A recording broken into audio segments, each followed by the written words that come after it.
¿Cómo están, queridos hermanos? Espero que estén bien. El día de hoy vamos a continuar nuestro estudio del libro de Mateo. Estamos en el capítulo 26 y el día de hoy vamos a hablar acerca de la importancia de estar alertas, de velar. Vamos a ver cómo el Señor anuncia la negación y la traición de no solamente Pedro, sino también, no solamente la negación de Pedro, sino también que todos sus discípulos, los 11 que estaban ahí, Judas no estaba ahí, Judas estaba en otro lugar ya trayendo a los soldados y a la gente que iba a apresar a Jesús, pero de los 11 que estaban ahí, Jesús dice, todos me van a traicionar, todos se van a escapar, me van a abandonar cuando yo más tal vez lo necesitaba, pero se van a ir, se irán.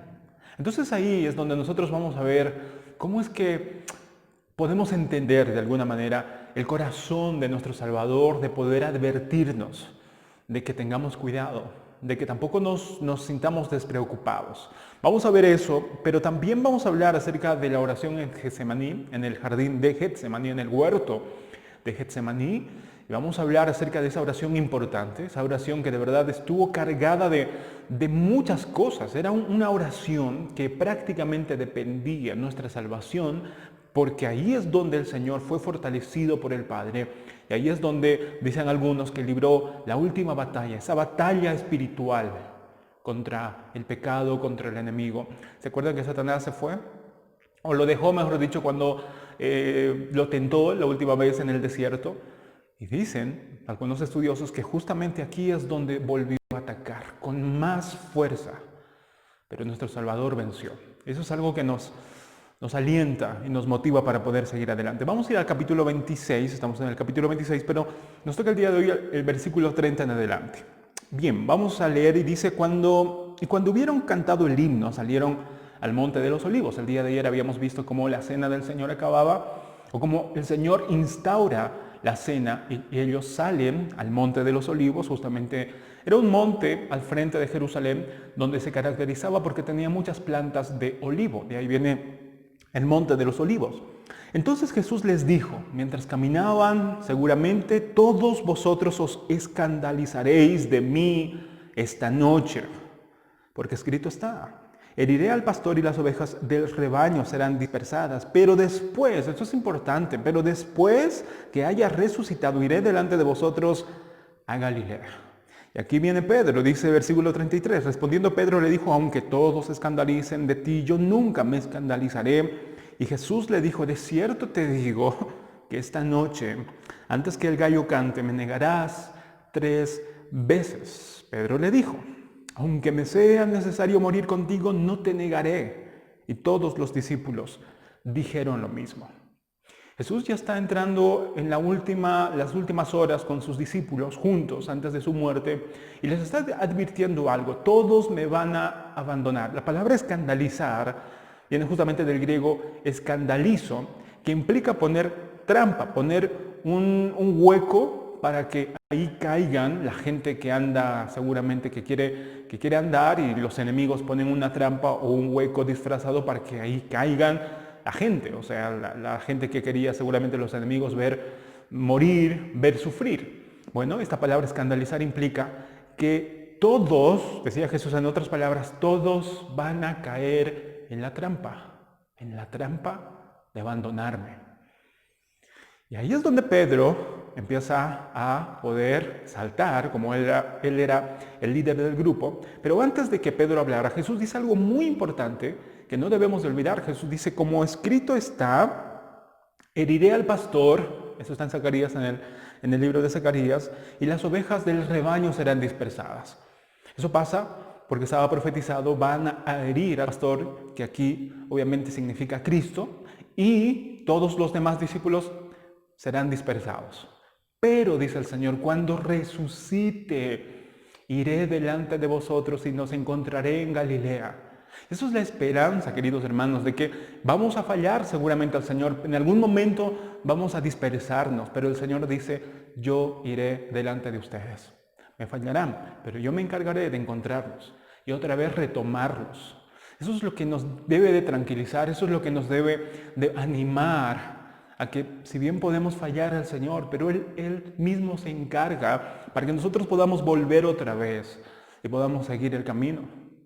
Y ahí es donde Pedro empieza a hablar y dice algo muy interesante. Pedro le dice el versículo 33, aunque todos se escandalicen, aunque todos caigan en la trampa, Señor, yo no voy a escandalizarme de ti. Yo no te voy a fallar, Señor. Yo no te voy a fallar. Ahora, no hay que dudar de la sinceridad de Pedro. Seguramente Pedro de verdad sentía eso.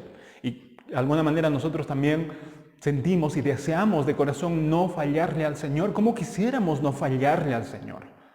Pero el problema es que Pedro no se conocía tan bien a sí mismo. Jesús sí lo conocía. Por eso le dijo, Pedro,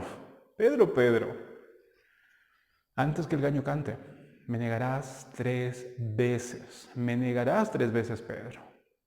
Y Pedro sigue, ni siquiera recapacitó con eso, sino que dice, no, Señor, aunque sea necesario morir contigo, no te voy a negar, no te voy a abandonar, no me voy a escandalizar de ti. Una de las cosas que a veces nosotros olvidamos es que también somos seres humanos, que tenemos todavía nuestra naturaleza pecaminosa y en cualquier momento nosotros podemos fallar si nos descuidamos, si de repente no estamos velando, no estamos orando, como vamos a ver más adelante. Y en cualquier momento, cuando nosotros menos lo esperamos, cuando nosotros decimos, no, yo no voy a caer, justamente ahí es donde empezamos a caer. Así que creo que aquí el Señor nos muestra de que tenemos que aprender a conocernos a nosotros mismos, de que somos susceptibles a la tentación. Mucho, demasiado, es decir, muy vulnerables sin el Señor. Así que necesitamos estar velando, necesitamos primero entender nuestra condición. Necesitamos entender nuestra condición. El hecho de que nosotros nos creamos que tal vez porque sabemos un poco más, no sé, porque vamos años a la iglesia o porque nuestro carácter dice, no, tengo un carácter firme y mi carácter me ha ayudado para que yo no abandone a nadie y tampoco voy a abandonar al Señor. Eso pensaba Pedro. De hecho, un comentarista decía, probablemente Pedro decía, Señor, tal vez Mateo, ese publicano, te puede fallar. Tal vez los hijos de Zebedeo, Juan y Jacobo, yo puedo esperar que ellos te fallen. Incluso te pueden fallar y te aseguro que te van a fallar. Tal vez mi hermano Andrés, tal vez te falle también. Yo lo conozco y siempre a veces es un poco débil. Pero yo, Señor, jamás. Y eso de alguna manera muestra cómo a veces nosotros también pensamos que todo el mundo les puede fallar al Señor. Que todo el mundo está susceptible a fallarle al Señor. Menos nosotros. Eso es un síntoma. Como que para mostrarnos que pronto o más temprano que tarde vamos a fallarle al Señor. Así que seamos cuerdos, seamos humildes, seamos sensatos, reconociendo nuestra propia condición. Pero no olvidemos de que si fallamos al Señor, el Señor volverá a traernos de alguna manera. Él se encargará. Por eso no les dijo, me van a fallar. Ustedes son unos traicioneros y me van a fallar. Me voy. No. Sino el Señor les dijo, me van a fallar, está bien, pero cuando resucite yo voy a ir delante de vosotros y los voy a encontrar en Galilea. Y eso es una de las cosas más preciosas que nos tiene que dar ánimo y esperanza para que nosotros podamos confiar en la palabra y en la promesa de nuestro Señor, que nunca nos abandonará. Versículo 36, y aquí es donde vamos a entrar a la oración en el huerto de Getsemaní. Dice versículo 36, entonces llegó Jesús con ellos a un lugar que se llama Getsemaní. La palabra Getsemaní significa prensa de aceitunas. Era seguramente un huerto, aparentemente privado, tal vez el dueño de ese huerto era un seguidor del Señor. Era un lugar muy, muy tranquilo, donde se podía enseñar, donde se podía orar, donde se podía descansar, donde se podía dormir también. Y era un lugar bastante cómodo, agradable para poder estar pasando con tus discípulos momentos íntimos en esos lugares donde puedes abrir tu corazón y poder hablar cosas que tal vez en otro lugar no podías hablar. El Señor se encuentra ahí. Justamente la palabra Getsemaní, como les decía anteriormente, significa prensa de olivos. Es decir, era un lugar donde se cosechaba las aceitunas y empezaban a prensarlo, a aplastarlo para que pudiera salir el aceite. En ese lugar, dice, y dijo a sus discípulos, sentaos aquí entre tanto que voy allí y oro. El Señor dijo, siéntense aquí a sus discípulos, excepto a 3, dice versículo 37, y tomando a Pedro y a los 2 hijos de Zebedeo, es decir, Juan y Jacobo, comenzó a entristecerse y a angustiarse en gran manera. Ahora, no sabemos exactamente por qué el Señor eligió justamente a los tres, a Pedro, Juan y Jacobo. Lo que sí tenemos es que no es la primera vez. Por ejemplo, en la transfiguración el Señor también los llamó a los tres para que pudieran ver cómo Él se transfiguraba, ¿no? Y vieron ahí a Moisés y a Elías. Y podemos ver a Pedro y a Juan y Jacobo, que también en Hechos de los Apóstoles son los pilares prácticamente de la iglesia allá en Jerusalén, una vez que Cristo haya resucitado, en los primeros años de la iglesia primitiva. Entonces, no sabemos exactamente, pero lo que yo creo que nos puede ayudar mucho es la parábola de los talentos. ¿Se acuerdan de la parábola de los talentos? A uno les dio 5, a otros 2, pero ninguno de los 2 siervos se enojaron, ni el que recibió 2 no dijo, Señor, ¿por qué le diste 5 talentos a él y no me diste a mí? Yo creo que en este caso deberíamos de aplicar esta parábola para poder entender, decir, Señor, si así tú has permitido que Pedro, Jacobo y Juan sean los que estén más cerca de ti, amén, Señor, amén. Porque el Señor de alguna manera decidió hacer eso y nosotros no tenemos por qué cuestionar la decisión del Señor.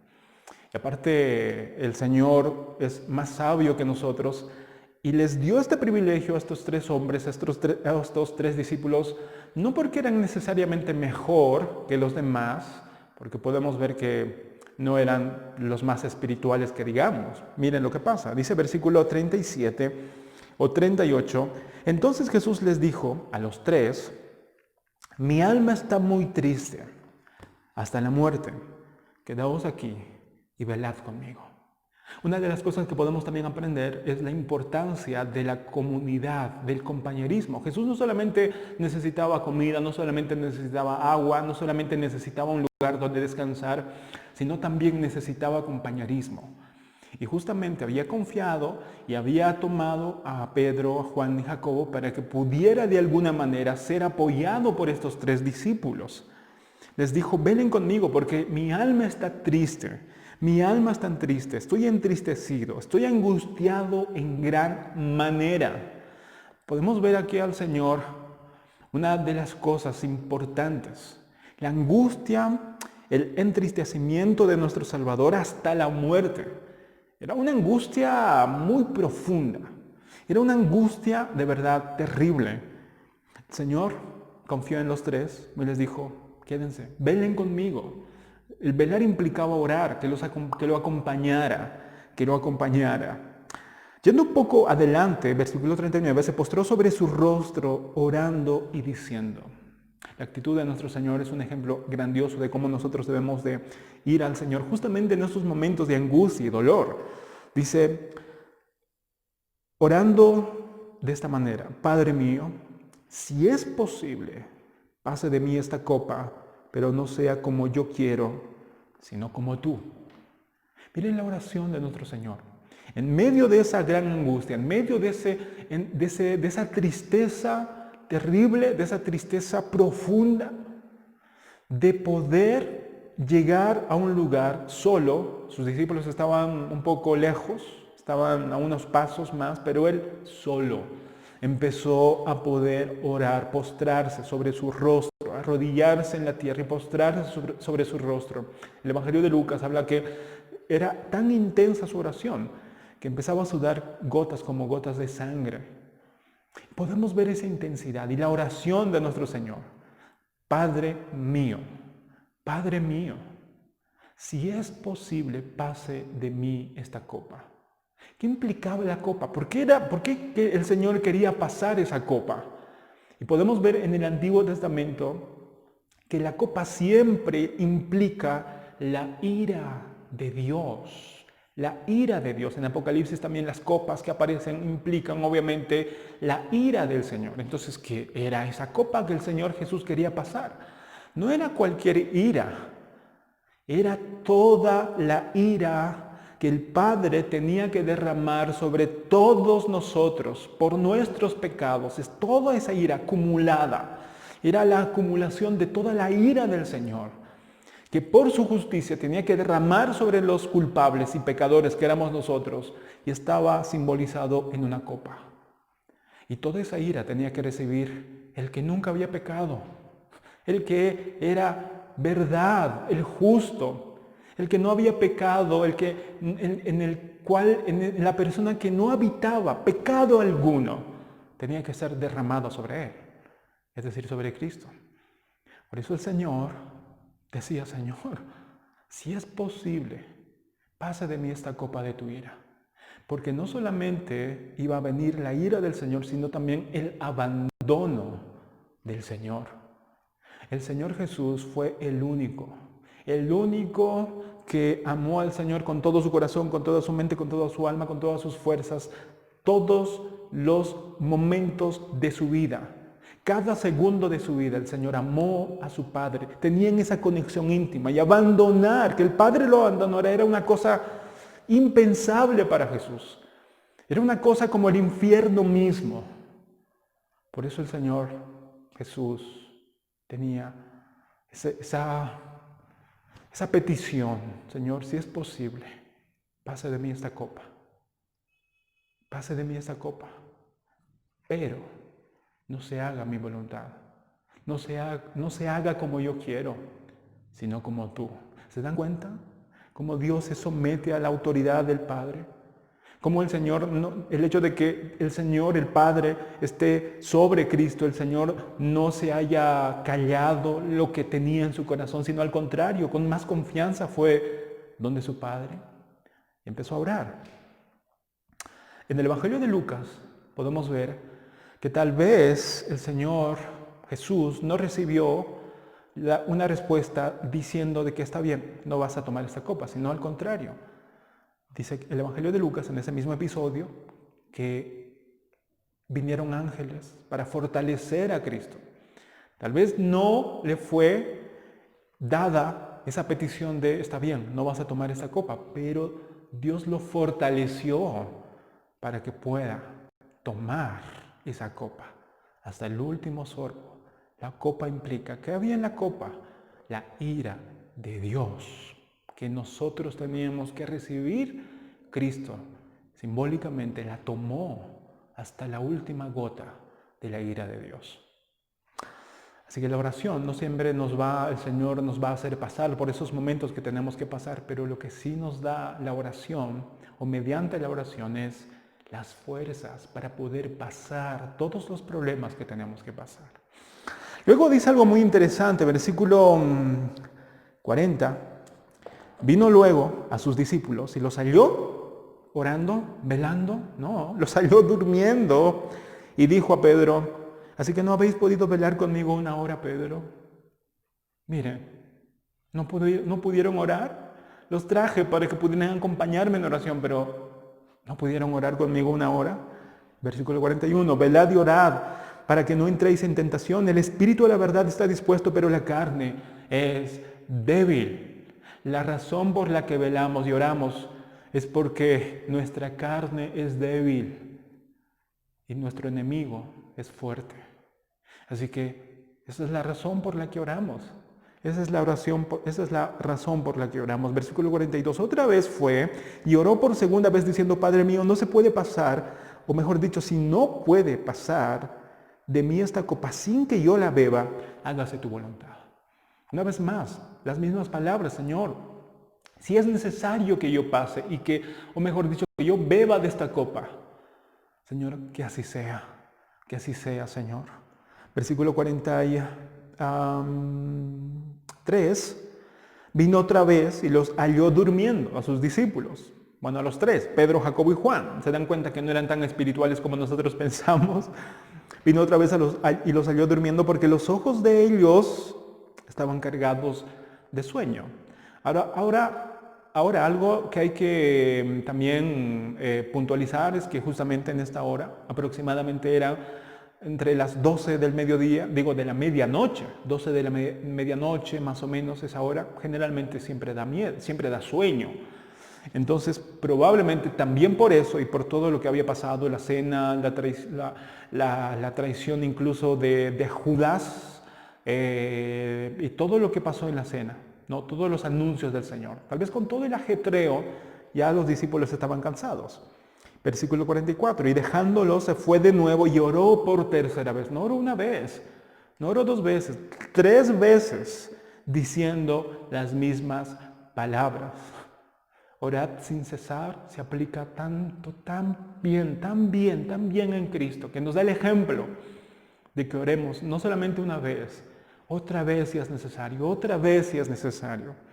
Versículo 45, entonces vino a sus discípulos y les dijo, dormid ya y descansad. Qué hermoso. O sea, cualquiera de nosotros hubiera tal vez en nuestra carne, en nuestra manera de actuar normalmente, decir, oye, les he llamado para que me ayuden en estos momentos difíciles y ni siquiera pueden orar conmigo. Miren, ya se pueden ir, por favor, váyanse. Voy a llamar a otros amigos para que me ayuden en mi tristeza y en mi angustia. Ustedes no sirven. No, el Señor, miren la bondad.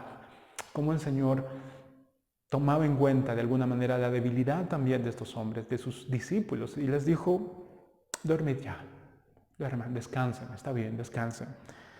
Miren, la soledad en la que el Señor, con la soledad que tuvo que pasar, no recibió ayuda de nadie, ni de sus discípulos.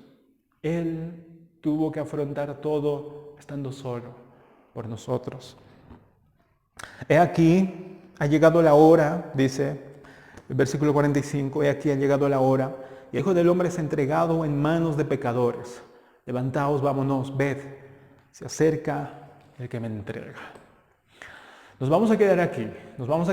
El día de mañana, Dios mediante, vamos a ver cómo llegó Judas y sin descaro traicionó o entregó a Cristo con un beso. Pero quisiera que podamos meditar por lo menos en 4 cosas el día de hoy, según todo lo que hemos podido aprender. Hay mucho, hermano, hay mucho. Y usted puede analizar, leer, orar y van a descubrir y van a alimentarse. El Señor les va a mostrar mucho más. Pero por lo menos quisiera que podamos, por lo menos, pensar y meditar en 4 cosas. En primer lugar, hermanos, actuar como Pedro, pensando que nosotros jamás nos atreveremos a fallar al Señor como aquel débil hermano, hará nuestra caída más desastrosa. No creamos que nosotros somos inmunes, como ayer hablábamos. No creamos que nosotros no vamos a pecar como ese hermano. Mire qué feo ha pecado ese hermano. O esa persona, mira qué horrible es su pecado. Yo jamás pecaría de esa manera. Jamás digamos eso. Porque nuestra caída va a ser mucho más fuerte. El gallo cantará. Si es que nosotros nos creemos superiores. Por eso la importancia de estar velando y orando. Por eso la importancia de entender nuestra condición pecaminosa. Segundo lugar, hermanos, no olvidemos que el que nos dijo, me van a fallar, se van a escandalizar de mí, también dijo, iré delante de vosotros para encontrarlos en Galilea. Y eso nos quedemos con eso, hermanos.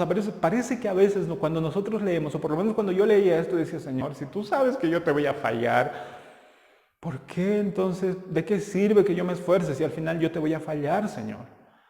Y el Señor de alguna manera nos hace notar de que es verdad nuestra naturaleza. Muchas veces por no estar velando, por no estar orando, nosotros caemos y le fallamos al Señor. Y el Señor con toda razón podría decirnos, me fallaste, te dejo. Pero no. El Señor nos dice, y como les dijo a sus discípulos, me van a fallar, pero yo iré después, cuando resucite, iré delante de vosotros. Los encontraré en Galilea. ¿Se acuerdan en Galilea donde todo empezó? Bueno, ahí los voy a encontrar. Así que, hermanos, no pensemos que después de fallarle al Señor, el Señor nos va a descartar. El Señor de alguna forma siempre irá por nosotros. Siempre vendrá por nosotros, ya sea por algún hermano, ya sea por un mensaje, por una canción, por una prédica, siempre nos hará volver y nos encontrará, porque Él nunca nos abandonará. Estos 11 discípulos aquí fallaron, cayeron en la trampa, se escandalizaron, pero estos 11 al final de cuentas también fueron los que se levantaron. Dios los redimió, los fortaleció, los llegó a encontrar en Galilea y fueron los 11 quienes llevaron su evangelio con denuedo por todo el mundo.